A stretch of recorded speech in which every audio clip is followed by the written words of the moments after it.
Roll cameras and roll Adamos's. Everybody's going? Smiles, smiles. Alright. Mark. I didn't see it yet. Mark. I got it on the line. You good? I'm good. Cool. Thanks, Just 1 second to settle. Stand as being quiet on set, please. Alright, everybody's ready? Action. Thank you. Hi, I'm Gail Nelson, President and CEO of Big Brothers Big Sisters Miami, and I'm on special assignment here in Indianapolis, Indiana, at the Madam C.J. Walker Legacy Center in the beautiful Indianapolis, Indiana, the host of the Big Brothers Big Sisters of America National Conference. In 1904, Big Brothers Big Sisters began, founded by a court clerk. We are rooted and grounded in social justice. And so it's only appropriate as we talk about our commitment to JEDI, justice, equity, diversity, and inclusion. We believe that anyone, every person can reach their full potential. We will dismantle any and every practice, program, or policy that enhances inequity. And so as we think about Juneteenth, I'm pleased to have with me today our first guest. Thank you for your patience. We got the Marva B. from Oklahoma, the founder, president, and CEO of Black Link Magazine. Marva, thanks for being with me today, sis. Thank you for having me. It's a pleasure. Now, you are a mom, first and foremost. Yes. And as you think about Juneteenth as a mother, as you think about just the messaging, if you will, how important is Juneteenth to you personally? It's very important to me because it tells us of our freedom. While we're not totally there yet, we've come a long way. And so I want to spew that out into my children and let them understand what Juneteenth means, that we're standing on the shoulders of our forefathers.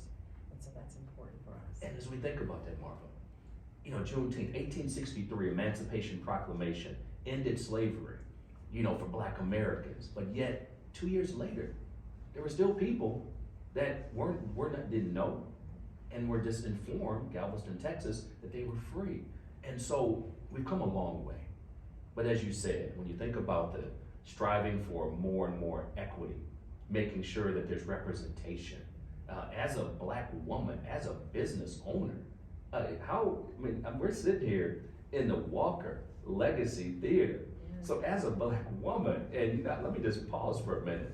They're celebrating 95 years here of history. Babyface, Kenny Babyface Edmonds, let me give his full government name. Yes. Kenny Babyface Edmonds graced us on this stage as a Black woman, representing, running a business.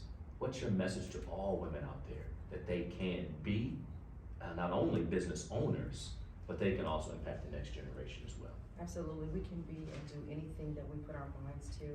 And so what I would say is to never give up. It may be just that one moment when you give up that things will happen for you. We can do anything as long as we keep God first in our lives. We can press on and we can become anything.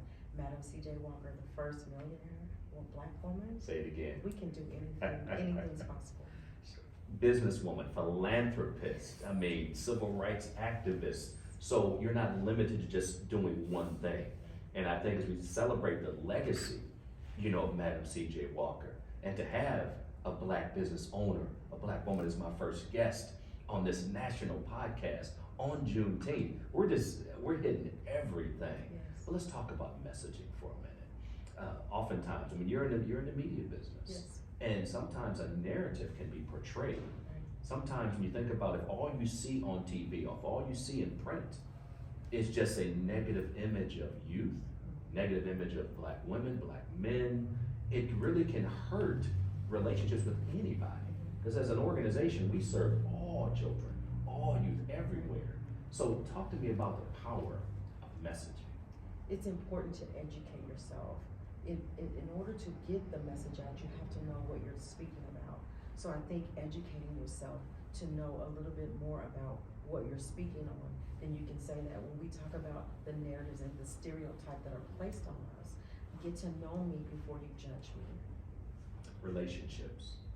We've known each other for about 30 minutes and we're vibing right away. Yes. But see, reach and relevance is rooted and grounded in relationships. And so as we talk about Juneteenth, freedom, You know, folks are celebrating Freedom Day today, Emancipation Day today, but at the end of the day, freedom, you gotta keep working at it. Yes. It's an ongoing process. Right. And so Marvin, when we think about relationships, and let me just be real, because we're gonna be authentic. Because see, again, and looking at your bio and your history, Yes. you are big on authenticity. Why? Because it's important to be who I am. I wanna, we talk about inclusion and equity and diversity. I wanna show up my real self. I wanna show up being who I am. I don't wanna have to pretend to be something that I'm not. So it's important to know who you are and show up as that person. So you mean to tell me there's imposters out there? Absolutely, absolutely. And when I talk to folks frequently, and they say, you know, I feel like I got to put on this certain face. No, you be you. You have to be you. You have to be you. And so, and let me just say this, and this may hurt a little bit nationally, but I got to say it.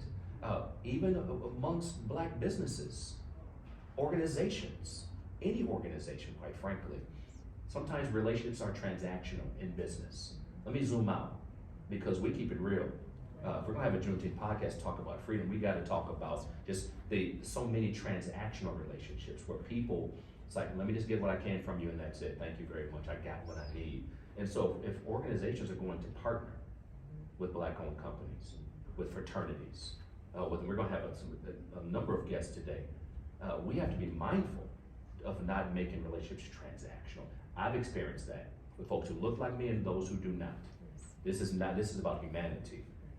Transactional relationships. Have you experienced any of that? I have experienced that, and so I pray for discernment because I want to know, you know, is this the right move? Am I really dealing with someone that cares about what I'm doing, not just what you can get from it, but really cares for me and cares for the mission that I'm on and supports that.